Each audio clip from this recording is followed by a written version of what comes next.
क्या आपको अब एक्चुअली एशिया कप होता दिख रहा है? नहीं, मुझे ऐसा आपके सामने आ गया। नहीं, मुझे ऐसा लगता है, पता नहीं क्यों, मेरी गट फीलिंग है कि we have not heard the last of Asia. मुझे ऐसा लगता है, मुझे ऐसा लगता है कि भाई क्योंकि हमें क्लियर कट कम्युनिकेशन सरकार की तरफ से भी नहीं आया है। मैं आपकी बात से सहमत हूं कि भाई आपने सरकार से परमिशन ली होगी तभी बीसीसीआई ने हामी भरी है। बट देखिए ना, WCL का भी मैच पहले प्लान था, फिर थोड़ा बैकलैश हुआ, फिर आखिरी मोमेंट आपको चेंज करना पड़ा। अभी भी कितने 45-46 दिन कुछ ऐसे हैं, अभी भी बचा है वो मैच जो 14 को खेलना है इंडिया और पाकिस्तान। मुझे लगता है अभी भी काफी समय है, जब तक वो मैच होता नहीं तब तक मैं यकीन नहीं करूंगा। सवाल उठा था, बट कल जो ओवैसी साहब ने बात की, मतलब वो बात सुन के ऐसा लगा यार, मेरा जो था मतलब ऐसा था कि जब वो बात सुनी तो वो कैसा लगा कि हर एक इंडियन बोल रहा है, आम भारतीय की बात, कि मतलब ऐसा लगा कि आप पार्लियामेंट में रिलेट कर पाए ना, आप वही चाहते हो इसलिए रिलेट कर पाए। यार आई थिंक वो जो कानपुर में शुभम जी है उनका नाम है ना, जो मतलब जिनकी जान वहां पर आतंकियों ने ले ली थी, धर्म पूछ कर मार दिया था, उनकी वाइफ को मैंने देखा, वो भी न्यूज चैनल पर जब बात करते तो उन्होंने बोला कि भाई मेरी तरफ से बिल्कुल बॉयकॉट, और ये लोग भूल गए जो क्रिकेट खेलने की बात कर रहे हैं, मेरे को तो कोई मतलब नहीं है। कल आप और आपका क्या स्टैंड है? कल आप और हम बैठे थे यार, आर्मी से मैं देख रहा हूँ कि वेटरन्स हमारे यार सौरभ गांगुली को हो रहे हो, मतलब भाई तो सौरभ गांगुली मतलब जिन्होंने कारगिल जंग लड़ी हो क्या है, ज्यादा का माथा खराब हो गया है। आपको क्या लगता है कि एशिया कप होगा पर India Pakistan India pull out कर देगा? नहीं, मतलब अगर आप मिस्टर गावस्कर से भी हमने बात की थी, उनका भी कहना था, चर्चा उन्होंने कहा था जब ठीक अटैक वगैरह सब होते, उन्होंने कहा था कि भाई आपको एशिया कप खेलने की क्या जरूरत है, और मैं उस चीज को भी मेंटेन करता हूं कि क्या अभी आपके पास इतना टाइम है, डिप्लोमेटिकली आप डिसाइड करो, बाकी देशों को इधर करें उधर करें, अलग टूर्नामेंट नहीं। एशिया कप अगर हो रहा है, आप क्या नुकसान हो जाएगा अगर आप क्रिकेट नहीं देखोगे? एक कंट्री पुल आउट करती है, लेट एशिया कप हैपन। अगर उस 15 देश, इंडिया तो होस्ट है, तो ठीक है ना, अगर कोई होस्ट पुल आउट करता है तो एशियन क्रिकेट काउंसिल देगी किसी को होस्टिंग राइट। जाना आप एशिया कप को एक साल डेफर कर देते, अगले साल देखते 12 महीने बाद क्या होता है। हेलो दोस्तों, मेरा नाम स्वयं है। जैसे कि आपको पता होगा, मेरी जुबान में ना पैरालाइज अटैक हुआ था, उस वजह से कुछ बातें मैं सही से बोल नहीं पाता हूँ। उसके लिए आप सबसे दिल से माफी मांगता हूँ। दोस्तों प्लीज मेरा छोटा सा वीडियो पूरा देखना प्लीज। बीसीसीआई की ऐसा क्या मजबूरी थी जो इतना बड़ा बोर्ड होके भी दुनिया में जिसका नाम चलता है उसके बावजूद भी अपने देश के बारे में नहीं सोचा है, पूरे देशवासियों को शर्मसार कर दिया है। ऐसा क्या मजबूरी थी जो पाकिस्तान के साथ हमारा मैच खेलना जरूरी है? ये जरूरी है कि मजबूरी है? तो बीसीसीआई जानता है, जो अपने देशवासियों के बारे में नहीं सोचा। अभी 1 साल भी नहीं हुए, इतना बड़ा अटैक हुआ था हमारे देश के ऊपर। उस चीज को बीसीसीआई, जो पूरी दुनिया में उसका नाम चलता है, सबसे ज्यादा पैसा बीसीसीआई के पास होता है, तो उसको भूल गया। बताओ, पाकिस्तान की कमाई सबसे ज्यादा हमारे मैच खेलने से होती है, वही कमाई कहीं ना कहीं तो आतंकवाद को सपोर्ट करता है। उसके ये सब जानते हुए भी बीसीसीआई ने ऐसा कदम उठाया है। मैं तो ये कहता हूँ कि आपको इतनी क्या जल्दी थी?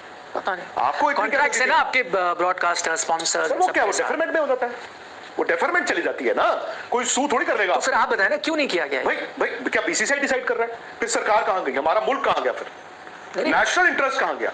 वही तो मैंने आपसे सवाल खड़ा किया। जब आप जंग लड़ते हो तो आप थोड़ी ये सोचते हो कि स्पॉन्सरशिप विड्रॉ कर रहा है या ब्रॉडकास्टर विड्रॉ कर रहा है, तब तो आप जंग लड़ रहे थे यार। बिल्कुल बिल्कुल।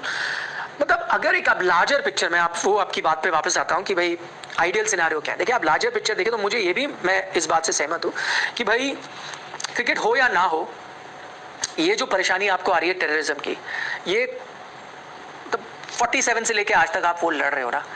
उस बीच क्रिकेट हुआ भी है, नहीं भी हुआ है, क्रिकेट डिप्लोमेसी भी हुई है, टूर्नामेंट कैंसिल भी हुए हैं, बायलैटरल टाइज भी खत्म हो गई। एंड ऑफ द डे आपकी वो लड़ाई आज भी जारी है। मेरा कहने का मतलब, अगर मैं बड़ी तस्वीर देखूं तो वो उस चीज का समाधान कैसे ढूंढा जाए, उससे क्रिकेट बॉलीवुड आपकी हेल्प नहीं कर सकता। ये सब वही चीजें हैं। हमारे प्राइम मिनिस्टर साहब ने उन पर बात की है कि जो सीज फायर हुआ था ट्रंप जी पर वो 1-2 बार और पहले बोल चुके, बट संसद में दोबारा बात करते हैं क्योंकि विपक्ष आपस में इनके अंदर पता, दादा को पता नहीं चलता कि मैंने क्या बोला था। दादा को मैंने जब भूल गए होंगे, कल जब मैं ये सब चला था मैंने ट्वीट किया तो एक केकेआर के बहुत बड़े फैन अपने साथ काम भी कर चुके, तो लिखा ये तो कुछ नहीं है। दादा ने एक बार ऐसा भी किया कि सुबह कुछ बोला और रात को उसका बयान पलट। दादा के लिए मैंने देखा कि बड़े सारे लोगों ने मुझे भेजा कि दादा क्या ये सबसे बड़ा यूटर्न ये वाला है, नागपुर की पिच देख जो यूटर्न ले लिया था। नागपुर में कहते कि पिच देखकर दादा ने यूटर्न लिया था, एक और एक स्टेटमेंट। दादा का तो पता नहीं क्या ही बोला उन्होंने, 3 महीने पहले करा नहीं खेलना है, फिर कह रहे खेलना है। मैं इसीलिए तो मैंने कर लिखा भी कि मैं ओवैसी काका इज ग्रेटर देन नागपुर में। अगर आपको इंफॉर्मेशन नहीं हो तो मत बोलो, उसको अवॉइड करो। अरे ये क्या, अरे आपको क्या कमेंट्री की स्ट्रिंग मिल गई है, किसी ने बोल दिया कमेंट्री पर बुला रहे हैं आपको उस मैच की। कमेंट्री क्या लग गया तो यार ओवैसी साहब ने यार कुछ नहीं बोला। भारतीय सेना के मैं कह रहा हूं कि वेटरन्स जो सेना को सर्व करें वो दादा को बोलेंगे भाई, वो बोल रहे हैं कि कैप्टन, इंडिया का कैप्टन और आर्मी में कैप्टन होने में फर्क होता है। सही बात है, कैप्टन जब खड़ा होता है ना बॉर्डर पर, यहाँ कैप्टन वो गार्ड वार्ड पूरा सब कुछ पहन कर गए होते हैं, मुझे ऐसा लगना पड़ता है यहाँ बैठ के। आप लोग मुझे बात बताओ, क्योंकि हमारे जो आर्मी के वेटरन्स हैं, मतलब यार ठीक है हम क्रिकेट देखते हैं, स्पोर्ट्स हम बड़ा लेजेंड कर देते हैं, बट इनके बयान जब आप सुनो तो आपको पता चलता है लेजेंड वाली बात नहीं है, पर जिन्होंने जंग लड़ी है मतलब वो असली लेजेंड है ना यार हमारे। वही तो है भाई, वो लेजेंड अगर वो बोल रहा है, बात यही कह रहे थे ना, अगर ट्रू हीरो की बात करोगे तो वो हमारे परमवीर चौधरी के लोग हैं।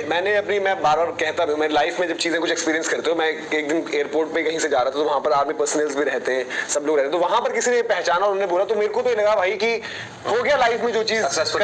आप सोचिए जो हमारे बड़े बड़े खिलाड़ी थे, जो लेजेंड खिलाड़ी थे, उन्होंने पाकिस्तान के साथ खेलने से मना कर दिया है। अब उनकी बातों का क्या वैल्यू है बताओ। बीसीसीआई ने जो शेड्यूल जो उसको जारी किया है पाकिस्तान के खेलने के लिए, तो 14 सितंबर को खेला जाएगा, उसके बारे में देश को जो जनता है ना, सच में वो उसको देखते हुए बहुत ज़्यादा गुस्से में है। और हमारे कुछ नेता भी इस बात को सपोर्ट कर रहे हैं कि बीसीसीआई इतना बड़ा बोर्ड होके भी ऐसी गलती कैसे कर सकता है। मतलब कि पैसा ही सब कुछ है क्या? हमारे देशवासी जो खून बहा है उनका कोई वैल्यू नहीं है क्या? दोस्तों आप सबको क्या लगता है? प्लीज़ अपनी राय हमको कमेंट जरूर करना, हम जानते हैं आप सबको दिल में यही गुस्सा है जो मेरे दिल में गुस्सा है। अब पाकिस्तान के अंदर हमारी जो जनता है, जो उनको पहले गुस्सा था, जो हमारे मीडिया हमेशा से बोलती आ रही थी कि अब पाकिस्तान के साथ कोई भी मैच नहीं खेला जाएगा, जब बीसीसीआई ने इस बात का ऐलान किया कि मैच होगा, तो पाकिस्तान की मीडिया बहुत ज़्यादा हमारी जो जनता का जो मीडिया का बेइज्जती कर रही है कि जब तुम्हारे अंदर इतना दम नहीं था तो पहले क्यों चिल्लाते हो। मैं तो यही कहूँगा यार कि मैच चाहे 14 का हो, चाहे जिस भी डेट को है ना, मैं मैच नहीं देखूंगा इंडिया पाकिस्तान का। मैं क्रिकेट के बहुत बड़ा फैन हूँ, लेकिन मैं मैच नहीं देखूंगा उस दिन।